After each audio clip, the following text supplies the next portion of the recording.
होते हैं वो ऐसे या प्रेसी में फेल हो जाते हैं। अब बेसिकली रीजंस क्या होते हैं, बच्चे क्या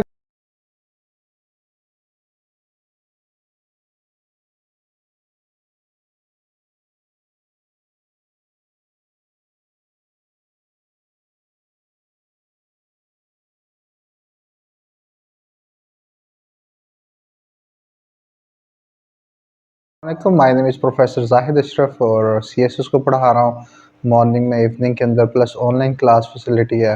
प्लस मेरी बुक है इंग्लिश की एसे और प्रेसे की, इंग्लिश की एसे के टॉप 30 एसे और प्रेसे के टेक्निक्स फॉर इंग्लिश प्रेसे, और साथ में मेरा यूट्यूब चैनल है ज़ाहिद अशरफ के नाम से। आज जो वीडियो बनाने का पर्पज़ है वो ये है कि हर साल जो है रिज़ल्ट आता है सीएसएस का, और 2%, 2.5%, 1.7% उसकी रेशियो होती है, और उसमें जो ज़्यादातर बच्चे होते हैं वो एसे या प्रेसे में फेल हो जाते हैं। अब बेसिकली रीजंस क्या होती है, जब मेरे पास ऐसे चेक होने के लिए आता है, स्पेशली जब सीएसएस के, तो उसमें मैं देख रहा होता है सबसे पहले जो मेन जो इशू होता है वो बच्चे का अंडरस्टैंडिंग द टॉपिक है। जिस तरह फॉर एग्जांपल मेरा एक टॉपिक है OIC, it's dilemma and remedies. अब इसमें हमारे दो वेरिएबल्स है, एक डायलेमाज है और एक हमारी रेमेडीज है। या दूसरा क्वेश्चन है for example current Russia Ukraine issue और foreign policy of Pakistan, role of foreign policy of Pakistan. अब बच्चे क्या करते हैं, इसको 3, 4, 5, 6, 7, 8 वेरिएबल्स बना लेते हैं जी। पहले उसके कॉजेज बताते हैं, फिर उसके फैक्ट्स बताते हैं, फिर रेमेडीज बताते हैं, फिर पाकिस्तान का बताते हैं, फिर उसका इम्पैक्ट। इसके इतने हमारे है ही नहीं। इसका मेन जो क्वेश्चन उसने पूछा कि role of Pakistan foreign policy in the context of Russia Ukraine conflict. तो इसके अंदर सिर्फ जस्ट हमारा एक वेरिएबल है। तो ये सबसे इंपॉर्टेंट चीज़ है कि जब बच्चा ऐसे लिखता है तो उसमें अंडरस्टैंड करे कि उसने पूछा क्या हुआ है। तो ज़्यादातर जितने भी सीएसएस के ऐसे उसमें मैक्सिमम एक या दो और समटाइम तीन वेरिएबल्स होते हैं। For example food crisis in Pakistan, उसके अंदर रीजंस क्या है, उसके अंदर जो है चैलेंजेस क्या है, उसके अंदर हमारी अपॉर्चुनिटीज़, ये मैक्सिमम तीन। इससे ज़्यादा वेरिएबल कभी भी सीएसएस के पास पेपर में अगर देख लें तो वो नहीं आता। दूसरा क्या करता है बच्चा, जब आउटलाइन बनाता है, आउटलाइन का तो बता दे कि वो उसको उस हिसाब से नहीं बनाता। दूसरा क्या करता है, वो आउटलाइन के अंदर रिसर्च डाटा उसमें पुट ही नहीं करता। अगर आप सीएसएस के पास पेपर की एग्जामिनर रिपोर्ट भी देख लें तो वो यही कहता है रिसर्च बेस्ड होना चाहिए, फैक्ट्स होने चाहिए, फिगर्स होने चाहिए।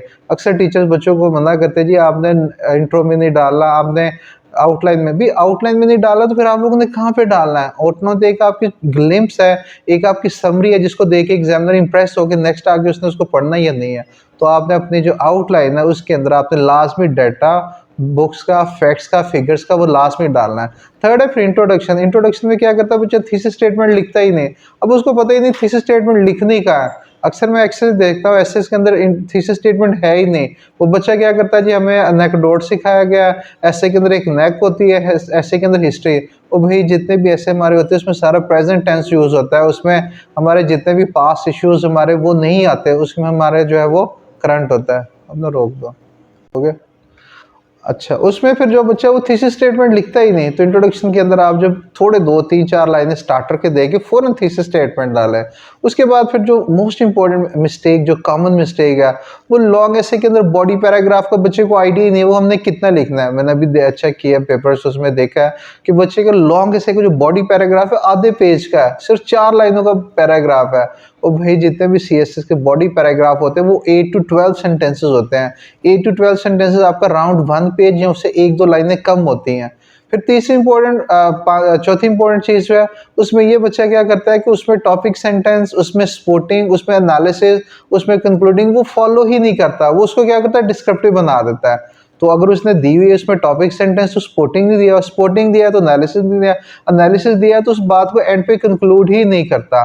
तो इस वजह से वो क्या करता है, शॉर्ट जो ऐसे होते हैं उसका पैराग्राफ आधे पेज का होता है। वो भैया आपको लॉन्ग ऐसे है जिसमें आपके 2500 से 3000 वर्ड्स या 2000 से 2500 वर्ड्स जो है, इसमें आपने कम से कम आपको जो इंट्रोडक्शन है वो 1.5-2 पेज का होना चाहिए। बॉडी पैराग्राफ आपका आधा या पौने पेज, आपका बॉडी पैराग्राफ जो है वो आपको पौने पेज का या आपका एक पेज, राउंड पौना जी एक पेज है, ये आप इसमें होता है। फिर थर्ड जो है कंक्लूजन। अब उसको कंक्लूजन पता ही नहीं लिखना क्या है। सबसे पहले जो मिस्टेक करता है वो इंट्रोडक्शन को कंक्लूड कर रहा था। वो भाई इंट्रोडक्शन को कंक्लूड नहीं करते। इंट्रोडक्शन में तो हमने बात स्टार्ट की है कि आगे हमने बात क्या लेके चलनी है, जो मेरी बाहर आउटलाइन थे उसी को मैंने डिस्कस करना है कि इसके अंदर जो है वो वाली चीजें क्या क्या है, उनको थोड़ी सी डिटेल के अंदर।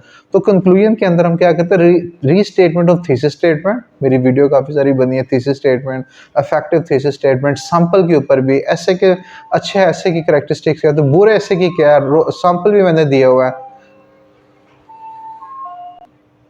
तो कंक्लूजन के अंदर जो है वो हम basically restatement of thesis statement, जो मैंने पीछे अपना स्टांस लिया था अपने इंट्रोडक्शन में, वो हम देते हैं। फिर उसके बाद हमें 2 3 4 लाइन में जो बेस्ट उसको वाइंड अप करते हैं। अब ये डिपेंड करता है क्वेश्चन पे कि उसमें मैंने रोल मॉडल देना है, उसमें मैंने कोई सैंपल देना है, उसमें मैंने कंक्लूजन रेमेडियल मेजर्स देनी है, या उसमें मैंने कोई आयत लिखनी है, या मैंने कोई हदीस लिखनी है, और आखिरी जो सेंटेंस होता है वो वन होप्स और वन विशेज होता है। इसके बाद जो फिफ्थ मिस्टेक होती है वो होती है ग्रामर की। ग्रामर में बच्चों का सब्जेक्ट वर्ब एग्रीमेंट, इवन के ज़्यादातर जो 80% है उनका टेंसेस ही नहीं ठीक होता है। फिर टेंसेस के बाद पंक्चुएशन के इश्यूज होते हैं, पंक्चुएशन के बाद फिर उनके कॉमन नाउन और प्रॉपर नाउन, उसमें ही नहीं पता था कि कौन सा छोटा। अब जितने भी ऐसे कि आपके टॉपिक है, किसी के साथ द लगता ही नहीं है। फॉर एग्जांपल ग्लोबलाइजेशन है, ग्लोबल वार्मिंग है, आर्टिफिशियल इंटेलिजेंस है, क्लाइमेट चेंज है, वो किसी टॉपिक के साथ हमने दा इस्तेमाल ही नहीं करना। एनर्जी क्राइसिस, इसके साथ भी दा।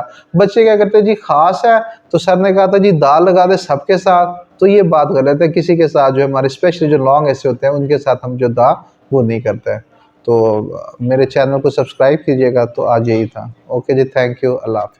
को लाइक भी कीजिएगा और सब्सक्राइब भी कीजिएगा। ओके, थैंक यू, अल्लाह हाफिज़।